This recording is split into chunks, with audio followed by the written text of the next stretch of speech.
அனைவருக்கும் இறைநேசத்திற்கு முடித்தான் அல்லாஹ்வின் நல்லடியார்களே. இன்றைய தலைப்பு இறையச்சத்தின் இலக்கணங்கள் என்றொரு தலைப்பு வழங்கப்பட்டிருக்கிறது. தக்வா குறித்து குர்ஆனும் ஹதீஸும் என்ன சொல்கிறது?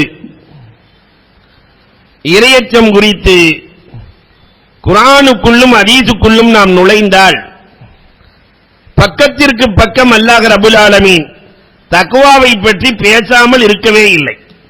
எல்லா பகுதிகளிலும் அல்லாஹ் தக்வாவை பற்றி பேசுகிறான். ஆனால் இந்த சமுதாயம் இறையச்சத்தை பற்றி எவ்வளவு உணர்ந்திருக்கிறது? தக்வா என்றால் என்ன? இந்த தக்வாவுக்கு அல்லாஹ் கொடுக்கிற வெகுமதிகள் என்ன என்பதை எல்லாம் நாம் பார்க்க கடமைப்பட்டிருக்கிறோம். குர்ஆனிலே அல்லாஹ் ரப்பல் ஆலமீன் தக்வாவுக்கு 20 வெகுமதிகளை தருவதாக வாக்களிக்கிறான். அல்லாஹ் இறையச்சத்தோடு ஒருவர் இருந்தால் அவருக்கு 20 பயன்கள் இருக்கிறது என்கிறான் அல்லாஹ். இன் தஸ்பிரு வ தத்தகு ஃபஇன்ன ذلك மின் அஸ்மில் உமூர்.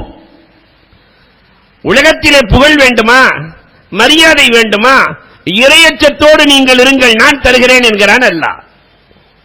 தக்வா இருந்தால் அஸ்முல் உமூர் கிடைத்துவிடும். புகழும் இறைவனுடைய உதவியும் கிடைத்துவிடும்.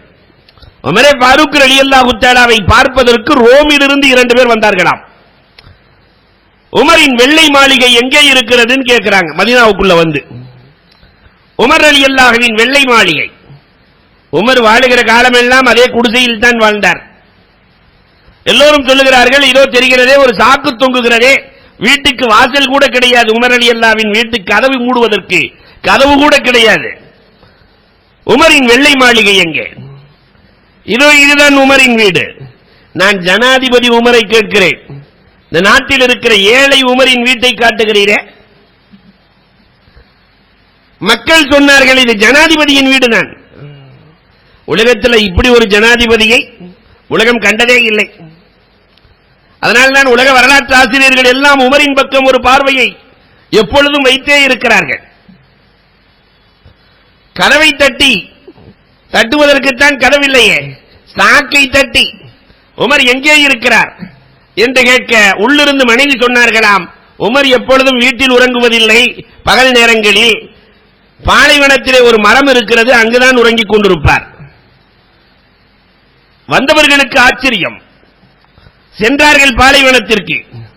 உமர் கையை தலையணையாக வைத்து உறங்கிக் கொண்டிருக்கிறார்.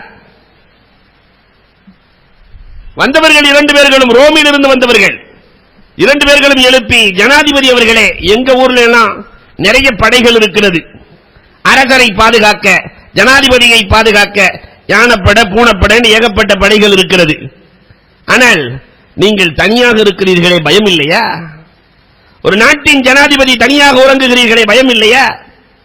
உமர் ரலியல்லாஹு தஆலா சொன்னார்கள், அம்மா மன் காஃப மகாம ரப்பிஹி, யார் அல்லாஹ்வை பயப்படுகிறாரோ அந்த உலகத்திலே 2 சொர்க்கத்தை தருகிறான். பெருமானார் ஸல்லல்லாஹு அலைஹி வஸல்லம் சொல்லி இருக்கிறார்கள், மன் காஃபல்லாஹ காஃபலஹு குல்லு ஷை. உலகத்தில் ஒரு மனிதன் அல்லாஹ்வை பயந்தால் அவனை கண்டு உலகமே பயப்படும். நான் முழுமையாக அல்லாஹ்வை பயப்படுகிறேன், நான் முழுமையாக தக்வாவோடு இருக்கிறேன், எனக்கு எதற்கு பயம்? எனக்கு பாதுகாப்பாக என் இறைவன் இருக்கிறான், நான் பயப்பட வேண்டிய அவசியம் இல்லை, நிம்மதியாக உறங்கிக் கொண்டிருக்கிறேன். வந்தவர்களுக்கு ஆச்சரியம். ஒரு அத்தர் பாட்டில் கொடுத்தாங்களாம் வெகுமதியாக. உமர் ரலியல்லாஹு தஆலா சொன்னார்கள், நாயகம் உறங்கிக் கொண்டிருக்கிறார்கள், அங்கு வைத்து விடுங்கள். வருபவர்கள் நறுமணத்தோடு செல்லுவார்கள், எனக்கு தேவையில்லை. ஒரு அடிமையை கொடுக்கிறார்கள், இவரை வைத்துக் கொள்ளுங்கள் உங்களுக்கு பணியாளாக, நான் நன்றாக இருக்கிறேன், எனக்கு எதற்கு அடிமை, எனக்கு எதற்கு அடிமை? கண் தெரியாத சஹாபி அப்துல்லாஹ் இப்னு உம்மு மக்தூம் இருக்கிறார், அவருக்கு கொடுத்து விடுங்கள். கடைசியில விஷ பாட்டில் ஒண்ணு கையில கொடுத்தாங்களாம். ஒரு சொட்டு விஷம், இதை எதிரிக்கு கொடுத்தால் இறந்து விடுவான். ஒரு சொட்டு விஷம் எதிரிக்கு கொடுத்தால் உங்கள் எதிரியை இந்த விஷத்தை வைத்து அழித்துக் கொள்ளுங்கள். உமர் ரலியல்லாஹு தஆலா பிஸ்மில்லாஹ் சொல்லி அதை குடிச்சிட்டாங்களாம். குடித்து விட்டு நின்று கொண்டிருக்கிறார் உமர். வந்தவர்கள் ஆச்சரியத்தோடு பார்க்கிறார்கள், என்ன உமர்? உமர் சொன்னார்கள், எனக்கு எதிரி உலகத்தில் சைத்தான் கூட கிடையாது. நான் இந்த வழியில வந்த சைத்தான் அடுத்த தெருவுல போவான். எனக்கு எதிரி உலகத்திலே நப்சு மட்டும்தான். இந்த நப்சு மட்டும்தான் எனக்கு எதிரி, அதையும் இந்த விஷத்தை கொடுத்து கொன்று விட்டேன் என்றார்களாம். அப்ப இந்த இறையச்சத்தினுடைய வெளிப்பாடு எப்படி இருந்தது? நம்மிடத்திலே இறையச்சம் எந்த அளவிற்கு இருக்கிறது? பள்ளியிலே தொழுகையிலே இருந்து கொண்டு அல்லாஹ் உள்ளத்திற்குள் வரவில்லையே, இல்லையா? கடை கணக்குகளில் இருந்து எல்லா கணக்கும் தானே ஓடிக்கொண்டிருக்கிறது. இறையச்சம் இருந்தால் புகழ் தேடி வரும். இரண்டாவது ஒரு வசனத்திலே அல்லாஹ் இப்படி சொல்லுவான், இன் தஸ்பிரு வ தத்தகு லா யதுர்ருக்கும் கைதுஹும் ஷைஆ. எதிரிகளின் தீங்கு உங்களை தொடக்கூட முடியாது. இறையச்சம் இருந்தால் எதிரிகள் உங்களை தொடக்கூட முடியாது என்கிறான் அல்லாஹ். இறையச்சத்தோடு நாம் வாழ்ந்தால் எதிரிகள் நம்மை தொடவே முடியாது. பெருமானார் ஸல்லல்லாஹு அலைஹி வஸல்லத்தை கொல்வதற்காக அம்பும் கம்புமாக, இல்லையா, 100 இளைஞர்கள் வீட்டை சுற்றி நின்றார்களே. பெருமானார் மக்காவிலிருந்து மதீனாவிற்கு செல்கிற நேரத்தில் 100 இளைஞர்கள். பெருமானார் இடத்துல என்ன இருந்தது? ஏதாவது துப்பாக்கி வச்சிருந்தாங்களா அந்த காலத்தில்? அல்லது ஏதாவது வில் இருந்ததா, வாள் இருந்ததா? எதுவும் இல்லை. சும்மா ஒரு கைப்பிடி மண்ணை எடுத்து வஜஅல்னா மின் பைனி ஐதீஹிம் ஸத்தா என்ற வசனத்தை ஓதி தூவினார்கள். அந்த 100 இளைஞர்களும் விழித்துக் கொண்டுதான் இருந்தார்கள், விழித்துக் கொண்டே வழிவிட்டார்கள். இறையச்சம் இருந்தால் எதிரிகளின் தீங்கு யாரையும் தொடக்கூட முடியாது, இல்லையா? அல்லாஹு அக்பர். ஸைத் இப்னு ஹாரிஜா, அவரிடத்தில் என்ன இருந்தது? ஷாம் நாட்டுக்கு அல் குர்ஆனை போதிக்க வேண்டும் என்று ஸைத் இப்னு ஹாரிஜாவை அழைத்து செல்கிறார்கள். பெருமானாரும் அனுப்பி வைக்கிறார்கள். சிரியாவுக்கு அழைத்து சென்று தனி இடத்திலே தங்க வைக்கப்படுகிறது. ஸைத் இப்னு ஹாரிஜா ரலியல்லாஹு தங்கி இருக்கிறார்கள். வாளோடு ஒருவன் அறைக்குள் நுழைகிறான், கதவை தாளிடுகிறான். ஸைத், உன்னை நான் கொல்லப் போகிறேன். கொல்வதற்காகவே அழைத்து செல்லப்படுகிறார்கள். ஸைத், உங்களை நான் கொல்லப் போகிறேன், உம்மை கொல்லப் போகிறேன். வாளை எடுத்து வேகமாக வீச நினைக்க உள்ளிருந்து ஒரு குரல் கேட்டது, வைஹக்லா தக்துல்ஹு. இவங்க 2 பேர் தான் இருக்கிறாங்க, ஆனா 3வது குரல் கேட்கிறது, வைஹக்லா தக்துல்ஹு. நம்ம பாஷையில சொல்றதா இருந்தா, நாசமா போனவனே கொலவிலாம் செஞ்சிராத என்று ஒரு குரல் அறைக்குள் இருந்து கேட்கிறது. ஏதோ பிரமை என்று நினைத்துக் கொண்டு 2வது முறையாக வாளை எடுத்து தலைக்கு கொண்டு செல்ல இவங்க ஒண்ணுமே செல்லல. யா ரஹ்மானனா ரச்சஹா என்றார்கள். உள்ளிருந்து குரல் கேட்கிறது, வைஹக்லா தக்துல்ஹு. ஏதோ ஒரு குரல் வருகிறது என்று நினைத்து கொண்டு விடலாம் என்று வேகமாக வாளை ஓங்க எவன் கொல்ல வந்தானோ அவன் தலை கீழே விழுகிறது. பின்னால் பார்த்தால் ஒரு மனிதர் நிற்கிறார். ஸைத் இப்னு ஹாரிஜா கேட்டாங்க, மன் அன்த, நீங்க யாருன்னாங்க. அன்ன ஜிப்ராயில், நான் தான் ஜிப்ராயில். நீங்கள் முதலில் அழைக்கிற போது நான் அரிசியில் இருந்தேன், 2வது முறை அழைக்கிற போது முதல் வானம் வந்து விட்டேன், 3வது முறை அழைக்கிற போது தலையை எடுத்து விட்டேன். இறையச்சம் இருந்தால் அல்லாஹ்வின் உதவி எப்படியும் கிடைக்கும். நம்முடைய இறையச்சம் எப்படி இருக்கிறது என்று பரிசோதனை செய்ய வேண்டிய நேரத்தில் நாம் விட்டிருக்கிறோம். 3வது அல்லாஹ் குர்ஆனிலே அழகாக சொல்லுவான், மையத்தகில்லாஹு யஜஅல் லஹு மக்ரஜா வ யர்ஸுகுஹு மின் ஹைஸு லா யஹ்தஸிப். அறியாத புறத்திலிருந்து உணவு வேண்டுமா, ரிஸ்க் வேண்டுமா, இறையச்சத்தோடு இருங்கள், அல்லாஹ் கொடுப்பான். அறியாத புறத்திலிருந்து அல்லாஹ் கொடுக்கிறான், இல்லையா? உலகத்தில் இருக்கிற எல்லா ஜீவராசிகளும் அல்லாஹ்வை நம்புகிறது. எதையாவது அல்லாஹ் பட்டினி போட்டானா? உலகத்தில் இருக்க எதையாவது அல்லாஹ் பட்டினி போட்டானா? நம்பாத இந்த மனிதன் தான் பட்டினி கிடக்கிறான். அல்லாஹ்வை நம்பிய யாரையும் அல்லாஹ் பட்டினி போட்டதில்லை. உலக சக்கரவர்த்தி சுலைமான் அலைஹிஸ்ஸலாம் கடலோரமாக நடந்து சென்றார்களாம். கடலோரமாக நடந்து செல்லுகிற போது ஒரு எறும்பு ஒன்று கோதுமையை உருட்டி செல்கிறது. மனுஷன் மாதிரி கிடையாது. மனுஷன் எப்பயுமே அவனை விட கம்மியான பொருளை தான் தூக்குவான், இல்லையா? இவன் 75 கிலோ இருக்கான்னா 75 கிலோ தூக்க மாட்டான், ஒரு 10-15 கிலோ இருந்தா தூக்குவான். அதையே ரொம்ப சலிச்சுக்கிட்டு தூக்குவான். எறும்பு அப்படி இல்லை, தன்னை விட பெரிய பொருளை தான் தூக்கும். கோதுமையை உருட்டி செல்லுகிறது. ஒரு தேரை வருகிறது, அந்த தேரைக்கு மேலே எறும்பு ஏறுகிறது கோதுமையோடு. அந்த தேரை நீச்சடித்து அப்படியே ஒரு பாறைக்கு செல்கிறது. பாறையில் ஒரு புழு இருக்கிறது. அந்த புழுவுக்கு இந்த எறும்பு கோதுமையை கொடுத்துக் கொண்டிருக்கிறது. சுலைமான் அலைஹிஸ்ஸலாம் கேட்டாங்க, என்னடா உன் நாடகம், என்னடா ரப்பே இப்படி செய்கிறாய்? அல்லாஹ் சொல்லுவான், இந்த புழு என்னை நம்பி இருக்கிறது. நான் அதற்கு உணவு கொடுக்காமல் இருக்க முடியுமா? அதற்காகத்தான் இந்த வேலையெல்லாம் நான் செய்து கொண்டிருக்கிறேன் இல்லையா? அப்ப தக்வா மட்டும் இருந்தால் மின் ஹைசு லா யஹ்தசிப், அறியாத புறத்திலிருந்து அல்லாஹ் ரப்பல் ஆலமீன் கொண்டு வந்து கொட்டி விடுவான். நாலாவதாக அல்லாஹ் ரப்பல் ஆலமீன் சொல்லுவான், இன்ன அக்ரமக்கும் இன்தல்லாஹி அத்காக்கும், உங்களில் சங்கைக்குரியவர் யார் தெரியுமா? தக்வா உள்ளவர் தான். என்னிடத்திலே சங்கைக்குரியவர். நிறைய பேர் நினைக்கலாம் நிறைய காசு இருந்தா கண்ணியம் வந்துரும், அது உலகத்தில் கிடைக்கலாம். நிறைய குழந்தைகள் இருந்தால் கண்ணியம் உலகத்தில் கிடைக்கலாம். தாதாவாக இருந்தால் கண்ணியம் உலகத்தில் நினைக்கலாம். ஆனால் அல்லாஹ்விடத்திலே கண்ணியம் எதில் இருக்கிறது? தக்வாவில் இருக்கிறது என்கிறான் அல்லாஹ் ரப்பல் ஆலமீன்.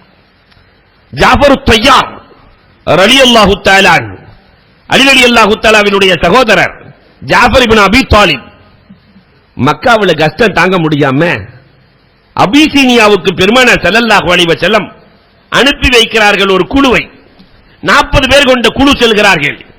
அபிசீனிய மன்னர் அடைக்கலம் கொடுத்து வைத்திருக்கிறார். இந்த நேரத்தில் இந்த 40 பேர்களையும் நைய புடைக்க வேண்டும் என்று நினைக்கிறார் அம்ர் இப்னுல் ஆஸ். இவர்களுக்கு தீங்கிழிக்க வேண்டும் என்று நினைக்கிறார். தன்னோடு தன்னுடைய தோழர் அபூ ரபியாவை அழைத்துக் கொள்கிறார். மன்னனுக்கு தேவையான அனைத்தையும் எடுத்துச் செல்லலாம், மன்னனை குளிர்விக்கலாம், மன்னன் ஆனந்தப்படுவார். இந்த நேரத்தில் இவர்களை சொல்லலாம், மன்னரே தண்டனை கொடுக்கட்டும் என்று எண்ணிக்கொண்டு ஒட்டகங்கள் நிறைய 3 ஒட்டகங்கள் நிறைய மன்னருக்கு தேவையான பொருட்கள் செல்கிறது. மைசூர் மகாராஜாவை பார்க்க போன மாதிரி போகல இல்லையா? மைசூர் மகாராஜாவை பார்க்க போனாங்களாம். அவர்கிட்ட இல்லாத என்ன இருக்கு என்று ஒருத்தர் எலுமிச்சம்பழத்தை எடுத்துட்டு, ஒருத்தர் அன்னாச்சி பழம் இல்லையா, ஒருத்தர் பெரிய பலாப்பழம். மன்னனுக்கு கடுமையான கோபம் வந்துருச்சு. ஏண்டா அரசனை பார்க்க வர்றதுக்கு எலுமிச்சம்பழமா?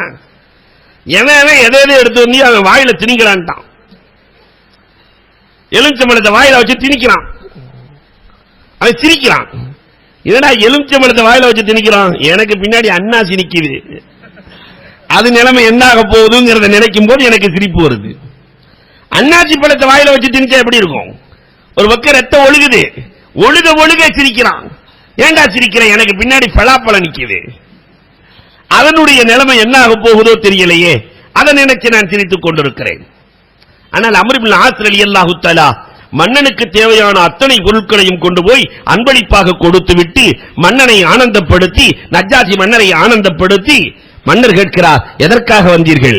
எங்கள் நாட்டில் இருந்து 40 பேர்கள் அடைக்கலமாக இங்கு வந்திருக்கிறார்கள், அவர்களை மீட்டிச் செல்ல வேண்டும் அல்லது அவர்களுக்கு நீங்கள் தண்டனை கொடுக்க வேண்டும், அழைத்து வாருங்கள் 40 பேர்களையும். மன்னர் அழைக்கிறார். எதற்காக இங்கு வந்தீர்கள்? துணிச்சலாக, அல்லாஹு அக்பர், ஜாஃபர் இப்னு அபீ தாலிப் துணிச்சலாக சொன்னார்கள், மன்னரே உங்களுக்கு ஏகத்துவத்தை சொல்ல வந்திருக்கிறோம். மன்னருக்கு எனக்கு ஏகத்துவமா? என்ன சொல்ல போகிறீர்? அவர் ஏற்கனவே கிறிஸ்துவ மதத்தை சார்ந்தவர். சூரத்துல் மரியமை அழகான குரலில் ஜாஃபர் தையார், அவருடைய குரல் இயற்கையில் அழகானது. அந்த அழகான குரலில் ஓதி முடிக்கிற போது மன்னரின் கண்களில் இருந்து கண்ணீர் ஊற்றுகிறது. மன்னரின் கண்களில் கண்ணீர் ஊற்றுகிறது. அம்ர் இப்னு ஆஸ் ரலியல்லாஹு அன்ஹு பார்த்து சொன்னார், மன்னர் கொண்டு வந்ததை எல்லாத்தையும் தூக்கு. இவர்களின் தலைவர் எந்த முகம்மதோ அவரை நீ தேடிச் செல். யாரை நீ சிதைப்பதற்காக வந்திருக்கிறாயோ அந்த முகம்மதை தேடிச் செல். நஜ்ஜாசி அறிவுரை செய்துதான் அம்ர் இப்னு ஆஸ் ரசூலை தேடி வருகிறார்கள். கொல்ல போனவர்கள் ரசூலை தேடி வருகிறார்கள். இந்த ஜாஃபர் தையார் இடத்தில் என்ன இருந்தது? மன்னரிடத்திலே போய் பேசுகிற போது என்ன இருந்தது? மன்னர் இவருக்கு சங்கை செய்கிறாரே, அவரிடத்தில் என்ன இருந்தது? தக்வாவை தவிர எதுவுமே இல்லை, எதுவுமே இல்லை. இறையச்சம் இருந்தது. மன்னர் உயர்ந்த அந்தஸ்தை கொடுக்கிறார். இந்த இடத்திலே நீங்கள் எவ்வளவு நாளும் தங்கலாம், உங்களுக்கு நான் அடைக்கலம் அளிக்கிறேன் என்றார் அல்லவா?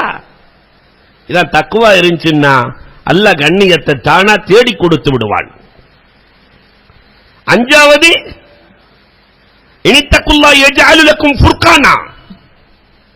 அல்லாஹ் ரப்பல் ஆலமீன் அழகாக சொல்லுகிறானே, தக்வா இருந்தால் பிரித்தறிகிற ஆற்றலை நான் கொடுப்பேன் என்கிறான் அல்லாஹ். சமயோஜித அறிவு யாருக்கு கிடைக்கும்?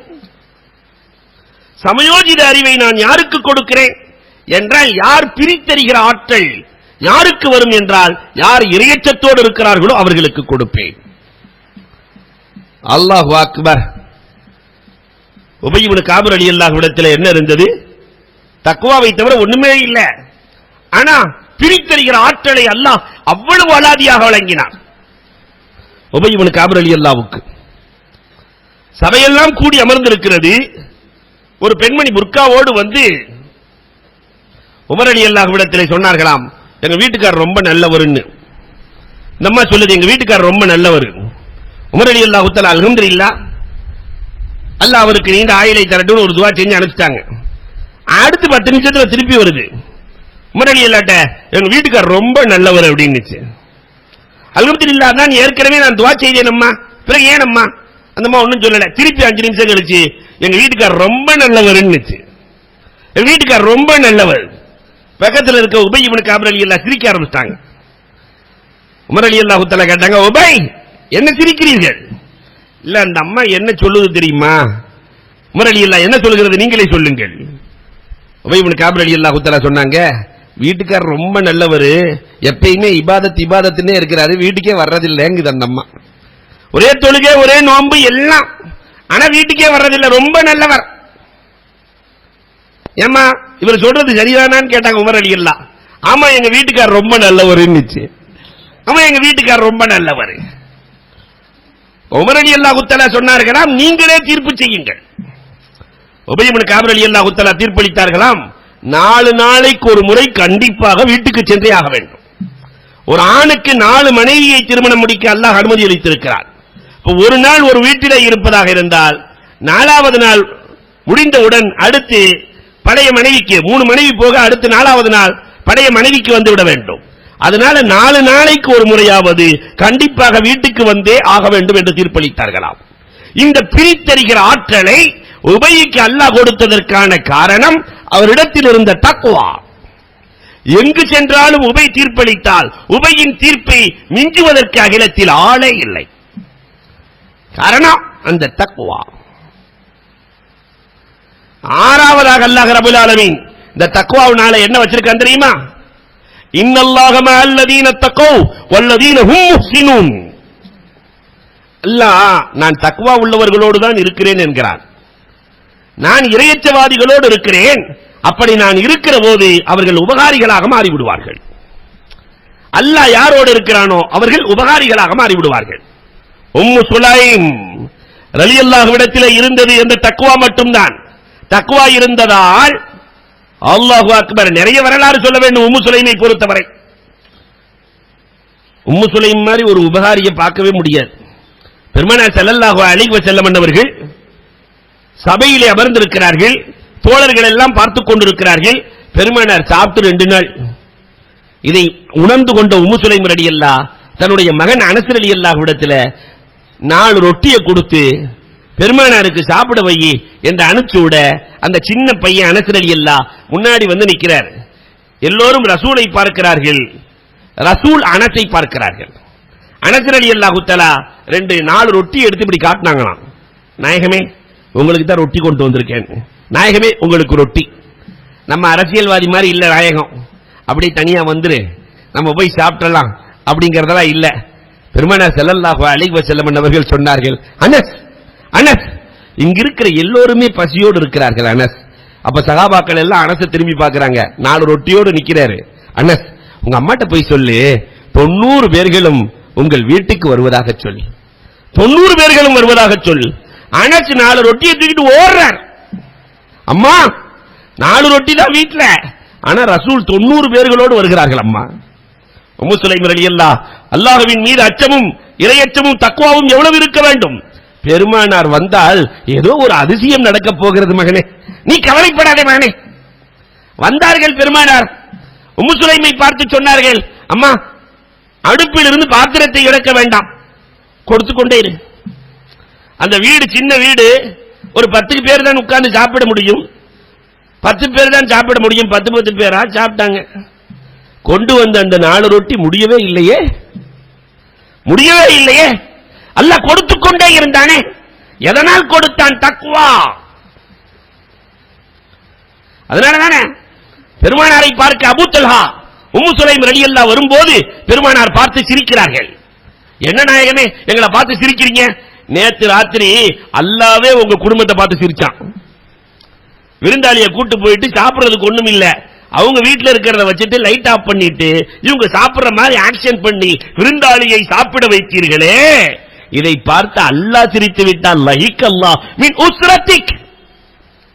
அப்ப அல்லாஹ் அவர்களோடு இருக்கிற காரணத்தினால் அவர்கள் உபகாரியாக மாறி போனார்கள்.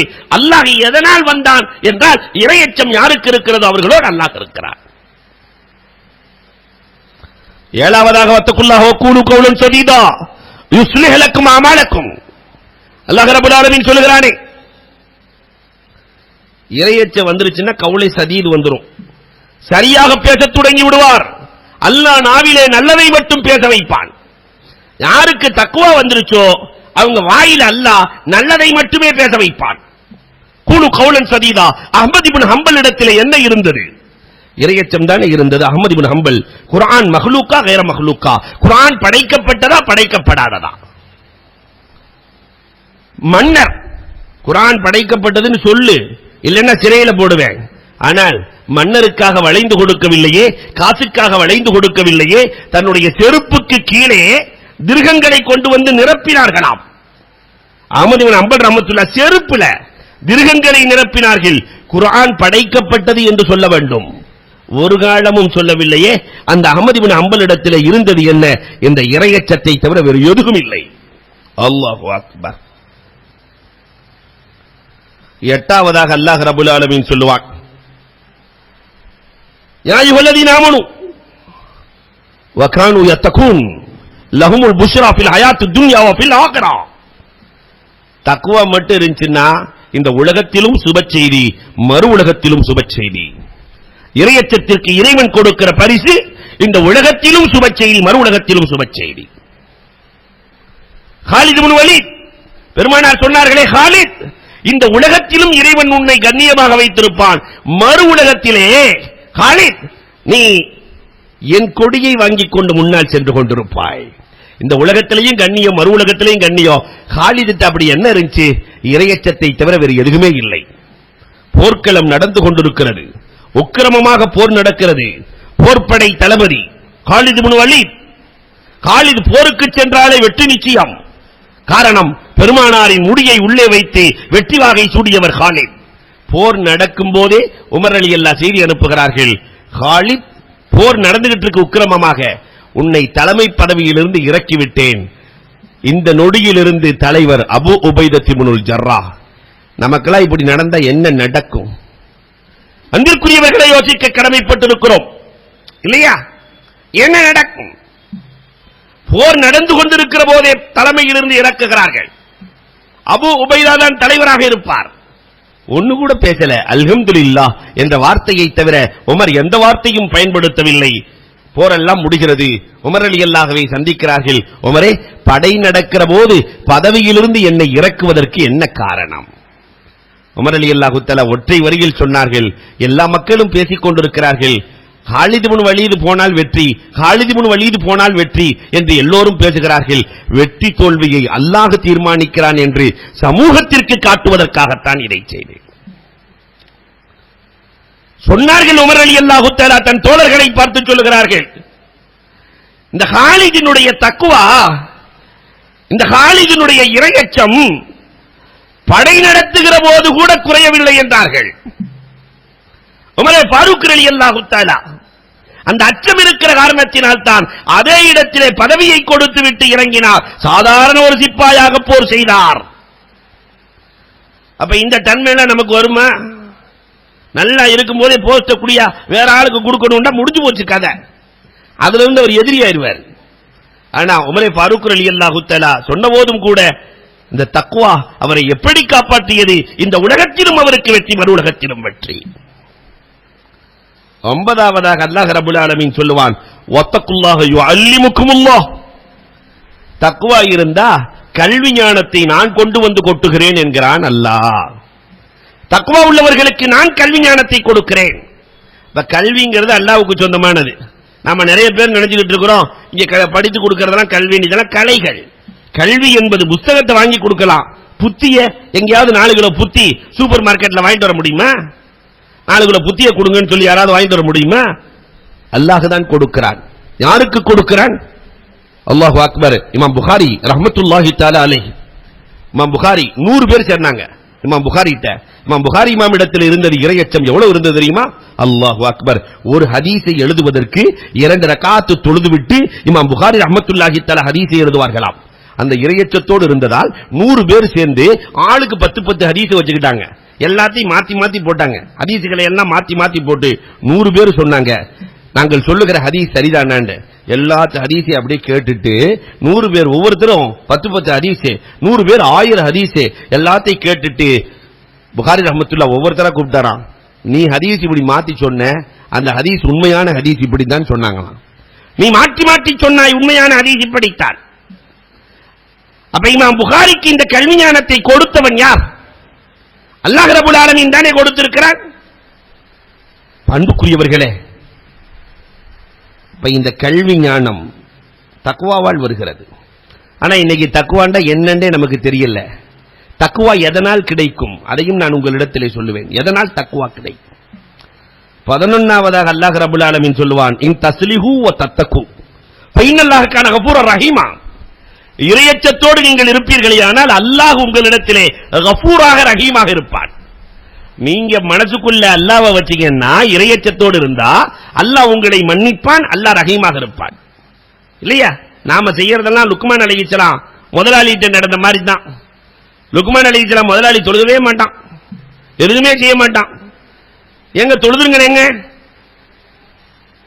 அல்லாஹ் ரஹீம், அல்லாஹ் இரக்கமுள்ளவன், அதெல்லாம் மன்னிச்சிருவான். எங்க தொழுதுங்க, அல்லாஹ் ரஹீம். ஒரு நாள் லுக்மான் அலைஹிஸ்ஸலாம் அழகா செஞ்சாங்க. கோதுமைகளை எல்லாம் விதை என்று மன்னர் சொல்ல எல்லாம் கம்பா விதைச்சு விட்டாங்க. கம்பு விதைச்சா என்னதான் வரும்? கம்பு தான் அறுவடைக்கு வருகிறது. அரசர் கேட்கிறார், என்னங்க கோதுமையை விதைக்க சொன்னே கம்பா வருது? லுக்மான் சொன்னாங்க, நான் கோதுமையை தான் விதைச்சேன், என்னவோ தெரியல கம்பா வந்துட்டு இருக்கு. மன்னனுக்கு கோவம் வந்துருச்சு, நான் எனக்கு இருக்குனா? கோதுமையை விதைத்தால் கோதுமை தானே வரும், எப்படி கம்பு வரும்? சொன்னால் லுக்மான் சொன்னார்கள், அல்லாஹ் எனக்கு இருக்குனா? தூங்கிவிட்டு அல்லாஹ் ரஹீம் அல்லாஹ் கரீம் என்றால் அல்லாஹ் கொடுப்பதற்கு என்ன அல்லாஹ் இழுத்து வாயனா? அவன் சொன்னதை செய்தால் தானே அல்லாஹ் கொடுப்பான், இல்லையா?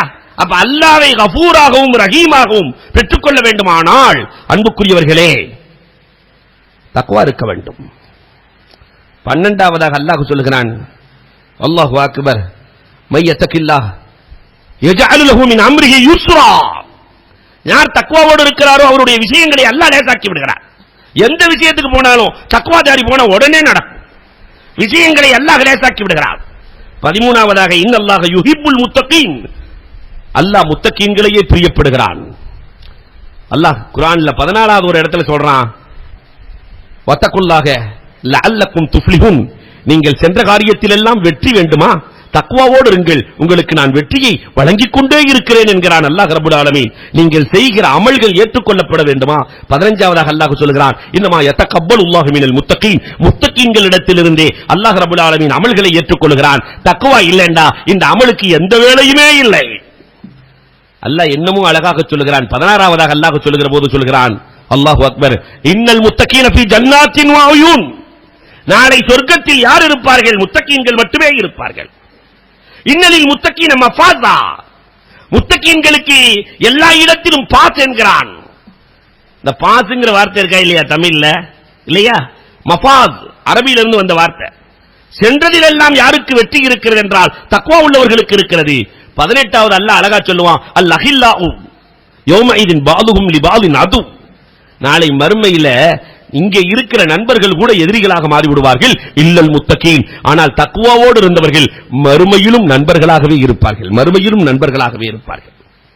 அல்லாஹ் இன்னொரு இடத்துல என்ன அழகா சொல்றான், இன்ன ஹைரஸ் ஜாதி தக்வா. ஊருக்கு கிளம்புறதா இருந்தாக்கா நாம ஊருக்கு தேவையான பொருட்களை எல்லாம் எடுத்து செல்கிறோமே, மறுமைக்கு தேவையான பொருட்களில் எல்லாம் சிறந்த பொருள் என்ன தெரியுமா? மறுமைக்கு என்னென்ன தேவையோ அது அத்தனையிலும் சிறந்தது என்ன தெரியுமா? இன்ன ஹைரஸ் ஜாதி தக்வா. தக்வாதான் ஜாதிலேயே கட்டிச்சாதங்களில் சிறந்தது என்கிறான் அல்லாஹ் ரப்பல் ஆலமீன். அல்லாஹு அக்பர். நிறைவாக அல்லாஹ் ரப்பல் ஆலமீன் சொல்லுவான், ஃபஸ்பிர் ஃபஇன்னல் ஆகிபத்து லில் முத்தகீன். கொஞ்சம் பொறுமையோடு இருங்கள், முடிவு முத்தகீன்களுக்கு சொந்தமானது. முடிவு முத்தகீன்களுக்கு சொந்தமானது. இந்த தக்வா எதனால் கிடைக்கும்? 10 அம்சம் இருந்தா தான் தக்வாவே வரும். 20ஐயும் அல்லாஹ் சொல்லிட்டு 10 அம்சம் இருந்தா தான் தக்வாவே கிடைக்கும். இதுல எத்தனை இருக்குன்னு நம்ம இப்ப பார்த்துட்டு வீட்டுக்கு போறோம். அதை பெருக்க போகிறோம். முதலாவது அல் ஹவுஃபு மினல் ஜலீல். அல்லாஹ்வின் பயம் இருக்க வேண்டும். தக்வா வரணும்னா அல்லாஹ்வுடைய பயம் இருக்கணும். பயம் இல்லாம தக்வா வராது. நாளை மறுமையிலே அல்லாஹ் ரப்பல் ஆலமீன் நரகவாசி என்று தீர்ப்பு செய்யப்பட்டவனை அழைப்பான் அல்லாஹ். ஏண்டா என்னைக்காவது என்னை நீ பயந்தியான்னு கேட்பான் அல்லாஹ். என் மேல அச்சப்பட்டியா அல்லாஹ்? இரவு நேரத்திலே திடீரென்று தூக்கம் வரவில்லையா அல்லாஹ்? அப்படி திரும்புகிற போது என் உடலெல்லாம் வலித்தது ரப்பே, அந்த நேரத்திலே நீதான் எனக்கு குணத்தை ஏற்படுத்துபவன் என்று நான் நினைத்தேன் ரப்பே. அந்த நேரத்தில் நீ நினைச்சில்ல, நான் தான் உனக்கு எல்லாம் நினைச்சில்ல, சென்று விடு சொர்க்கத்திற்கு. பர்ஹமுர் ராஹிமீன். அதனால முடிவு செஞ்சிடக்கூடாது நாம அந்த ஆளா இருந்தெல்லாம் இருக்கிற எல்லா பலா முசீபத்தை செஞ்சுட்டு இல்லையா, அதுக்கப்புறம் யா அல்லாஹ் உன்னை ஏவே பிடிச்சுக்கிறேன், அதெல்லாம் முடியாது. தாலிக்க ஃபதுலுல்லாஹ். அது அல்லாஹ் யாருக்கு நாடுகிறான் அவர்களுக்கு. அல் ஹவுஃபு மினல் ஜலீல். அல்லாஹ்வினுடைய பயம் இருக்க வேண்டும். இரண்டாவது அல் அமலு பித்தன்சீல். அல் குர்ஆனின் படி அமல் இருக்க வேண்டும். குர்ஆனின் படி அமல் இருக்க வேண்டும். ஒரு வசனத்தின்படியாவது நாம் அமல் செய்யறோமா? கொஞ்சம் யோசிக்க கடமைப்பட்டு இருக்கிறோம். 6666 வசனத்தை ஓதுறமே, நான் இந்த வசனத்தின்படி என் வாழ்க்கையை கழிச்சிட்டு இருக்கிறேன் என்று சொல்லக்கூடியவர்கள் எத்தனை பேர்கள் இருக்கிறோம்? அல் அமலு பித்தன்சீல். மூணாவது அர் ரிலா பில் கலீல். அல்லாஹ் கொடுத்த குறைவானதை பொருந்திக் கொள்ள வேண்டும். அல்ஹம்துலில்லாஹ் அல்லாஹ் கொடுத்தது போதும். அபூ ஹுரைரா பொருந்திக் கொண்டார்களே, அது மாதிரி பொருந்திக் கொள்ள வேண்டும். இங்க நம்ம அப்படி இல்லையே, எவ்வளவு கொடுத்தாலும் பத்தல பத்தல பத்தல என்று இருக்கக்கூடியவர்களுக்கு தக்வா வராது. அர் ரிலா பில் கலீல். குறைவானதையும் பொருந்திக் கொள்ள வேண்டும். அல்லாஹ் கொடுத்தது அல்ஹம்துலில்லாஹ். அல் இஸ்திஅதாது லியௌமிர் ரஹீல். மறுமைக்கான தயாரிப்பு இருக்க வேண்டும். மௌத்தா போறது உறுதியாயிடுச்சு. யாருமே நான் மௌத்தா போக மாட்டேன்னு யாராவது ஒரு ஆள் கையை தூக்க முடியுமா சபையில? யாரும் தூக்க முடியாது. என்னைக்குன்னு தெரியாது. மௌத்து உறுதி. அதற்கான தயாரிப்பு இருக்கிறதா? அஞ்சாவது அல்லாஹு அக்பர் அல் ஹிர்ஸ் அலா தஆ. வணக்க வழிபாடுகளில் பேராசை இருக்க வேண்டும். நம்பி அனுப்பக்கூடாது பள்ளிவாசலுக்கு. பேராசை இருக்க வேண்டும். வத்தகுல்லாஹ் மஸ்ததாத்தும். எல்லாத்துக்கும் கட்டுப்பாடு போட்ட அல்லாஹ் இத்தனை ரக்காத் தொழுதா போதும், இப்படி நோன்பு வச்சா போதும். ஆனா தக்வாவுக்கு மட்டும் கட்டுப்பாடே இல்ல. வத்தகுல்லாஹ் மஸ்ததாத்தும். முடிந்தவரை தக்வா கொள்ளுங்கள், முடிந்தவரை. அப்ப தாஅத் வணக்க வழிபாடுகளில் ஆசை இருக்க வேண்டும். ஆறாவது முஜாலசத்து சாலிஹீன். நல்லோர்களின் தொடர்பு இருக்க வேண்டும். தக்வா வரணும்னா உடனே வராது. நல்லோர்களின் தொடர்பு இருக்க வேண்டும். ஏழாவதாக தர்க்குல் ஹராம். அறவே ஹராமை விட்டு விட வேண்டும். வட்டியை விட்டுருக்கம்மா, கொஞ்சம் யோசிச்சு பார்க்க வேண்டும். வட்டியை விட்டுட்டோமா, அது ஒண்ணு விட்டா பத்தாதா? அன்புக்குரியவர்களே, வட்டி இது போன்ற பெரிய பெரிய ஹராம்கள், இதை விட வேண்டும். எட்டாவது தர்க்கு சுபஹாத். சந்தேகமான விஷயங்களை விட்டுவிட வேண்டும். சந்தேகத்திற்குரிய இது ஹலாலா ஹராமாங்கிறதுல சந்தேகம் இருக்கிறதா, அதையும் விட்டுவிட வேண்டும். ஒன்பதாவதாக அல் அஃபு அனில் குத்ரா. ஆற்றல் இருக்கிற போதே மன்னிக்க வேண்டும். மன்னிக்க முடியாதால மன்னிக்கிறது இல்ல. நான் இந்தியாவினுடைய பிரைம் மினிஸ்டர் மன்னிச்சிட்டேன் இப்படி சொல்றதல்ல மன்னிப்பு. தனக்கு கீழே உள்ளவர்களை மன்னிக்க முடியும், மன்னிக்கிறார். கோபம் கொள்ளாமல் மன்னிக்கிறார். இந்த மன்னிப்பு இருக்கிறதே தக்வாவை கொண்டு வந்து கொடுத்துவிடும். 10வது அல் ஹிர்ஸ் அலா சித்க் ஃபில் கௌலி வல் ஃபஅல். சொல் செயல் அத்தனையிலும் உண்மை இருக்க வேண்டும். இந்த 10 இருந்துச்சுன்னா தக்வா தானா வந்து சேர்ந்துக்கும். இந்த 10 எத்தனை பேரிடத்தில் இருக்கிறது என்பதை எண்ணி பார்க்க கடமைப்பட்டிருக்கிறோம். தக்வா உள்ளவர்களுக்கு அல்லாஹ் 20 வெகுமதிகளை கொடுக்கிறான். இந்த 10க்குள்ளே அல்லாஹ் தக்வாவை வைத்திருக்கிறான். அல்லாஹ் ரப்பல் ஆலமீன் முத்தகீன்களாக நம்மை ஆக்கி அருள்வானாக. இந்த உலகத்திலும் மறு உலகத்திலும் தக்வாவோடு வாழ அல்லாஹ் தௌஃபீக் செய்தருள்வானாக.